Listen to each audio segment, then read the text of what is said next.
अस्सलाम वालेकुम जी, मैं हूं अली अब्बास। मेरे साथ इस वक्त मौजूद हैं टॉप स्पॉट के सीईओ अवैस अशरफ साहब। टॉप से आपको लगता होगा कि हम टॉप की कोई बात करेंगे अवैस अशरफ साहब से। कैसे हैं वैसा? अल्हम्दुलिल्लाह। यार मुस्कुराते हुए बड़े अच्छे लगते हैं आप। बस अल्लाह का करम है। कोई ना कोई मुस्कुराने वाली बातें ना करें आज। जी जी बिल्कुल करनी चाहिए क्या मुस्कुराना, ख्याल है? ताकि आप बड़े सीरियस इंटरव्यू देते हैं, क्यों आप ऐसा करते हैं? क्यों आप बड़ा मैं- काम हंसते हैं? क्यों इतना सीरियस हैं आप?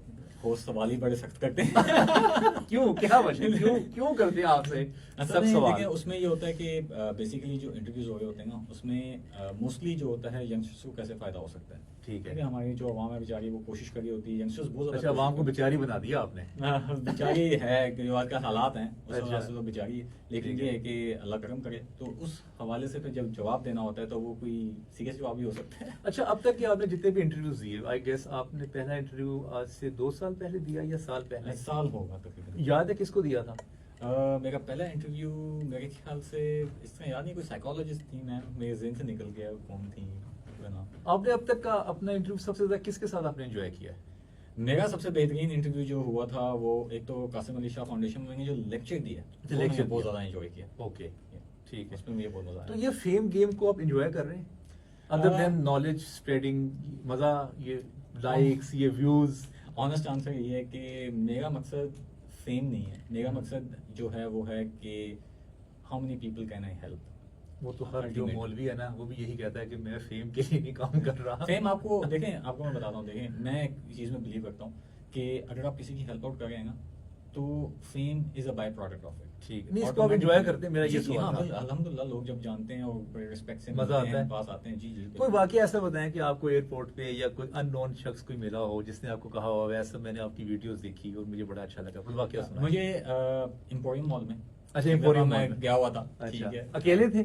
मैं एक दोस्त के साथ। अच्छा, दोस्त के अच्छा, तो साथ। ज्यादा मजा आता है कोई साथ हो तो। कि हाँ, ये पता लग रहा है ये पॉपुलर है। तो वहाँ पे मुझे एक बंदे मिले, उन्होंने मुझे कहा कि और मजे की बात है, उन्होंने ये कासिम अली शाह फाउंडेशन का लेक्चर जो है वो देख के मुझे अभी रिसेंटली ही, कल परसों की बात है गालिबन, अच्छा, अच्छा। जो मुझे मिले तो कहते हैं कि मैं एक बिजनेस ओनर हूँ और मैंने आपका लेक्चर देखा है, एक्सेप्शनल बिजनेस नॉलेज है आपको। ठीक है। मैंने कहा कि मतलब इतना तो नहीं है खैर जितना वो बढ़ा के करे, लेकिन अच्छा। जब उन्होंने कहा कि मैंने उससे बहुत कुछ सीखा और मैं चाहता हूँ कि मैं आपसे मुलाकात करूँ और मेरे बिजनेस पे भी कुछ स्ट्रेटेजी मुझे बना के दें, मुझे बड़ी खुशी हुई कि मेरा जो है वो मतलब रीच बढ़ रही है, लोगों तक पहुँच गई है, लोग देख रहे हैं इसको और मेरे पास आके इस तरह सवाल करते हैं। अच्छा वैसा, अभी हम कमरे में जो बात कर रहे थे हाइब्रिड मॉडल की, जी इस पे हम बात करते हैं। ठीक है। ये बताइए कि हाइब्रिड मॉडल में आप अपनी ऑर्गेनाइजेशन को शिफ्ट कर रहे हैं ऑन द हाइब्रिड मोड, जी वर्क फ्रॉम होम। इससे अब तक का आपका एनालिसिस क्या है? आपने क्या खोया, क्या पाया?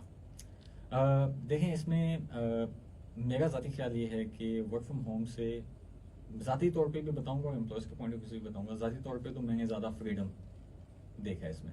फ्रीडम किसके लिए? फ्रीडम एक तो ज़ाती तौर पे अच्छा, आपने लिए। आपने लिए ठीक है। कि अब मैं कोई बाउंड नहीं हूँ कि मैंने एक ही ऑफिस में सुबह 9 से 5 और वही दीवारें हाँ। देखनी हैं, और वो मेरे लिए ना बड़ा हेक्टिक सा था। ओके। तो अब मेरा थोड़ा मोड इस तरह है कि अभी मैं आपके पास बैठा हूँ, चंद देर बाद मैं किसी कैफे में बैठा हूँगा। ठीक है। उसके बाद जब थोड़ा वहाँ से उसका हमें भी बता दें उस कैफे का। हम भी आ जाएंगे वो वहाँ पे। ही सेकंड कप अच्छा, वेलेंशिया में, वहाँ आ जाए। वहाँ आ सकते हैं आप। ठीक है। वहाँ बैठा हूँगा। ठीक है। वहाँ से अगर थोड़ा तंग आ गया तो मैं उठ के अपने घर चला जाऊँगा। मजे की बात, मैं मॉडल टाउन पार्क में भी बैठ के, अभी तो खैर हब्स का मौसम है, हाँ, सर्दियों हब्स का। में मैं करता था ये कि उठा मॉडल टाउन पार्क चला गया, वहाँ बैठ के जो है लैपटॉप चार्ज कर लिया था, 3-4 घंटे की बैटरी होती है, ठीक है। उसको वहाँ पे टाइम स्पेंड कर लिया, बैठ के काम कर लिया। अच्छा, मुझे एक सवाल मेरे दिमाग में आया कि आप ऑफिस में ये 4 दीवारी के में बैठना और इस तरह मुख्तलिफ कैफेज में, मॉल टाउन पार्क में या चलते फिरते घर में काम करना, आपको लगता है कि कुछ क्रिएटिविटी या आपकी एनालिटिकल स्किल्स में कोई फर्क पड़ा है?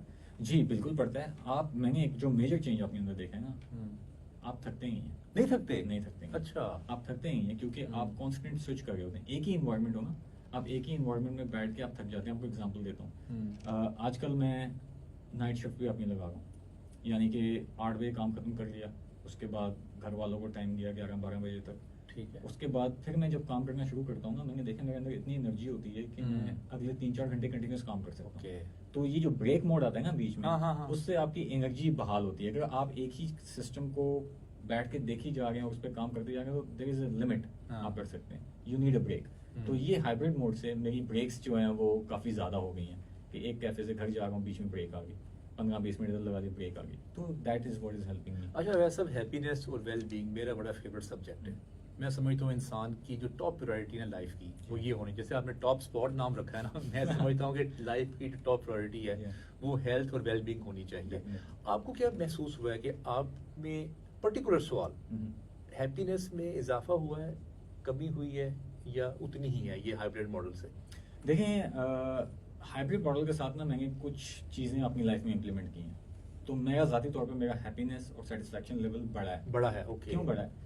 मैं एक तो जिम कह लें कि वाजिब कर लिया कि जाना ही जाना है, Okay. ठीक है, लाजमी है। और वो मैंने टाइम ऐसा रखा हुआ है कि मैं अपना वर्किंग डे अगर 12 बजे शुरू करता हूँ, 5 बजे मेरा जिम का टाइम है, असर के बाद अपने टाइम जिम पे चले जाना है, मगरिब तक से पहले वापस आ जाना है। तो उसमें ये होता है कि वो एक बीच में ब्रेक आ जाता है, नंबर 1। और आपने देखा कि हाइब्रिड मॉडल अगर मैं नॉर्मल ऑफिस में होता तो मैं 5 बजे सोच भी नहीं सकता कि मैं ऑफिस से निकलूँ, निकलूँ, किसी सही ना है। किसी के मिलने आ जाना। ठीक है। तो यहाँ पे ये है कि अब क्योंकि किसी के मिलने नहीं आना, हाँ। और मैंने उठना है, जाना है जिम, वापस आना है, तो जिम से मैंने देखा है कि वही बात, जितना भी मैं थका हूँ, नींद आई हो, जिम करने के बाद पहले 2 हफ्ते थोड़ी मुश्किल होती है, खलियाँ पड़ती हैं, वो, लेकिन उसके बाद आपका लेवल ऑफ थिंकिंग बहुत ज़्यादा इनहेंस हो जाती है। ठीक है। और आप हैप्पी भी फील करने लग जाते हैं। चलिए, ये तो आपने अपनी बात कर ली, जी। आपके लिए तो हैप्पीनेस हो गया। अब जो एम्प्लॉयज़ हैं आपके, जो काम आप घरों में बैठ के कर रहे हैं, उनकी जो हेल्थ और वेलबींग है, आपका क्या ख्याल है कि उसमें प्रोडक्टिविटी में इजाफा होगा या कमी होगी? देखें, डिपेंड करता है, क्योंकि इसके दोनों इशू वो हैं, क्या क्या एंगल्स हैं। जी। एक एंगल तो ये है कि भाई आप एम्प्लॉय को मोर फ्रीडम मिल गया, ठीक है। ठीक है, वो बाउंड नहीं है कि उसमें बैठे रहना है, ठीक एक है। चेयर और टेबल के ऊपर काम करना है और उसी इन्वायरमेंट में काम करना है, तो वो अपनी एक्स्ट्रा करिकुलर एक्टिविटीज़ को बढ़ा सकता है। ठीक है। तो अगर वो अपनी एक्स्ट्रा करिकुलर एक्टिविटीज़ को बढ़ाता है तो उसका हैप्पीनेस और वेलबींग का लेवल ऑटोमेटिकली बढ़ेगा। ओके, ठीक है। अगर एक ऐसा एम्प्लॉय है कि जो बोलता है कि नहीं यार घर पे काम है तो चलो चिल करें। चिल करें, हाँ, मुंह भी ना धोए और नहाए भी ना नहाए भी ना और ऐसे ही उठ के आ जाए और हाँ। काम कर लें, तो मेरे ख्याल से बड़ी अच्छी बात की थी किसी ने कि 6 मंथ्स तक आप कर लेंगे, उसके है। बाद आपका ऑटोमेटिकली हैप्पीनेस और वेलबींग का लेवल नीचे जाएगा। अच्छा, अब ये बताएं, आप सब एम्प्लॉयज़ को अपने जानते हैं, जी। बल्कि आपको नाम भी याद होंगे जी। सबके। अब आप उनकी पर्सनैलिटी को एनालाइज करके बताएं कि जो पहली वाली जो आपने स्ट्रेटजी बताई है उस पे कितने लोग काम करेंगे जो एक्टिविटीज़ में इन्वॉल्व होंगे, या दूसरा चिल करने वाले जो घर पे ही बैठ जाएंगे और जी। सुस्ती के से वो काम करेंगे, कुछ परसेंटेज बता सकते हैं? मेरे ख्याल से ज़्यादा से ज़्यादा लोग सुस्ती वाले सेकंड वाले फेज में होंगे। ओके। ठीक है, लेकिन उनको एक धचका लगेगा आफ्टर 6 मंथ्स, ठीक जब है। वो मेंटली इस लेवल पे आ जाएंगे कि यार ये तो बड़ी बोरिंग लाइफ है, हाँ। चलो मैं जिम ज्वाइन कर लेता हूँ, हाँ। चलो यार मैं पार्क में वॉक करना शुरू कर लेता हूँ, चलो यार बच्चों के साथ खेलना शुरू कर देता हूँ। तो फिर उनको फील, जब वो 2-3 दफ़ा करेंगे ना, उनको लगेगा कि यार वाकई ये इसका तो बड़ा फायदा है, तो देन दे विल स्विच। अच्छा, ये वो करेंगे, एनालाइजेशन उनको होगी 6 महीने 6 के महीने बाद। के बाद जब वो ये चीज़ फील करना शुरू कर तो देंगे। आपको लगता है नहीं कि जो 6 महीने में जो प्रोडक्टिविटी है, यानी कि 6 मंथ में जाके प्रोडक्टिविटी, आपको लगता है कि आपके एम्प्लॉयज़ की जो है वो डिक्लाइन कर जाएगी? मुझे ये लगता है कि 6 मंथ्स के बाद कोई हमें डिक्लाइन नजर आएगा, लेकिन देखें बीइंग अ बिजनेस ओनर आपने कोई टास्क के ऊपर तो आपने नजर रखनी है। हाँ। तो उसमें ये है कि अगर उनकी प्रोडक्टिविटी नीचे भी जा रही है तो हम थोड़ा उनको मजबूर कर देते हैं काम के हवाले से कि ये आपने डिलीवरी का कमिटमेंट की हुई है, ठीक उसको है। डिलीवर करके हमें दें।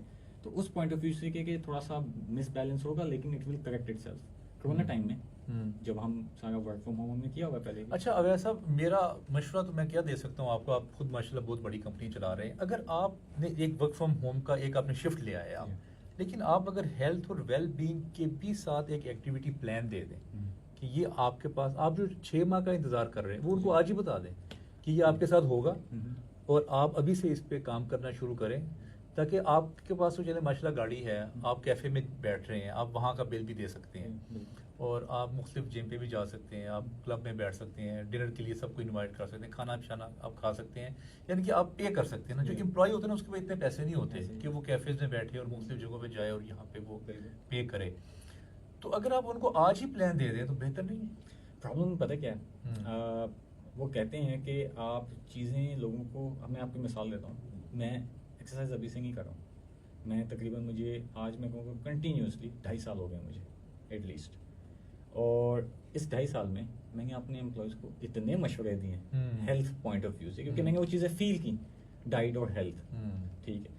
तो उसमें अगर मैं इम्प्लीमेंटेशन की बात करूँगा तो मेरे ख्याल से 5% इम्प्लीमेंट लोगों ने इम्प्लीमेंट किया, ठीक है, बाकी किसी ने नहीं किया, अनटिल अनलेस उनको कोई हेल्थ का धचका लगा के एकदम से कोई मसला शुगर आ गया, ब्लड शुगर आ प्रेशर गया, हो गया। ब्लड प्रेशर हो गया, असल में डॉक्टर हमारी को- कौम डॉक्टर की बात सुनती है ज्यादा। एग्जैक्टली जो वो कहते हैं ना जी हाँ, तो वो कि- इम्प्लीमेंटेशन होनी ही तब है जब आपको धचका लगे, ठीक है। बिल्कुल।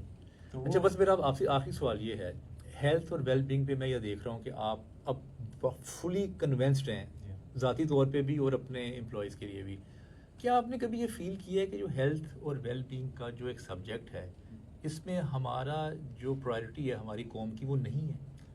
बिल्कुल मैंने फील किया है और बहुत ज़्यादा नहीं है ये, क्योंकि लोग जो है ना उनको लगता है कि शायद ये फास्ट फूड और यही लाइफ है। हाँ। लेकिन आपको मैं अपना पर्सनल एक्सपीरियंस बताता हूँ।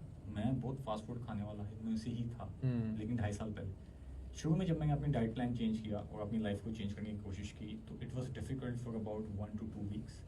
देन फास्ट फॉरवर्ड 6 मंथ्स, जब मेरे सामने वो फूड आता है ना, जी, जी। मैं कहता हूँ यार ये खाऊंगा, मैंने ये खाना ही नहीं है, हाँ, मुझे अब अच्छा ही नहीं लगता। awareness आ गई ना आपको। नेचुरली अच्छा नहीं लगता। हम्म। तो वो बंदों को लगता है कि शायद ये फॉर एवर फीलिंग रहती है कि हमें ना वो क्या कहते हैं, तलब रहेगी फास्ट फूड खाने की। लेकिन आप जब डाइट प्लान पे आ जाते हैं आप इतना अच्छा फील करते हैं, आप ये सोचते हैं कि यार अभी तक जो मैं खा रहा था यार ये तो जिंदगी तबाह करने तबाह वाली कर चीज़ें रही थी, थी। अब मैं जो है वो जिंदगी जी रहा हूँ, क्योंकि आप लाइट और हैप्पी और फ्रेश और पॉजिटिव सोचना, ये सारी चीज़ें आती हैं इसके साथ। क्या आपको लगता है कि ये जो हेल्थ और वेलबींग का सब्जेक्ट है, ये हमारे स्कूल्स में एक सब्जेक्ट ऐड होना चाहिए? डेफिनेटली होना चाहिए, बिल्कुल होना चाहिए। ये चीज़ हमारे स्कूल में बहुत इंक्लूडिंग हम अलजबरा पढ़ा है आपने? जी जी बिल्कुल वो कहीं यूज हुआ है जिंदगी में? एक सवाल है मेरा। ये बहुत थोड़ा, मैं कहूँ बहुत थोड़ा। हम ये- नंबर्स की गेम, क्योंकि हमारे होते हैं, हमारे बिजनेस में नंबर्स बहुत मैटर करते हैं, तो उसमें कहीं ना कहीं हमें यूज अब जैसे सिविक्स है, हाँ जी। मेरी तो जिंदगी में कहीं सिविक्स यूज हाँ, नहीं ये हुई, काफ़ी ऐसे सब्जेक्ट्स हैं यूज नहीं जो हम होते। ऐसे पढ़ी जा रही जी है, हाँ, और ऐसे- जो हमारी हेल्थ के लिए जो हमें अवेयरनेस मिलनी चाहिए, जी हाँ, बिल्कुल। वो सब्जेक्ट आपके ख्याल से बिल्कुल ऐड होना चाहिए। बच्चों को नॉलेज होना चाहिए जंक फूड का और हेल्दी फूड का। कोई देगा तो आएगा ना, वो कैसे आएगा? या तो पेरेंटिंग में दें, हाँ। या फिर स्कूल वाले पढ़ाएं। और स्कूल बिल्कुल वाले सही है। पढ़ाने गए तो मोस्टली पेरेंटिंग होती है अभी तो फिलहाल। आपके ये एम्प्लॉय सारे इंशाल्लाह देखेंगे आपका ये इंटरव्यू। हाँ, ये बहुत बहुत शुक्रिया आपका, thank thank you very much.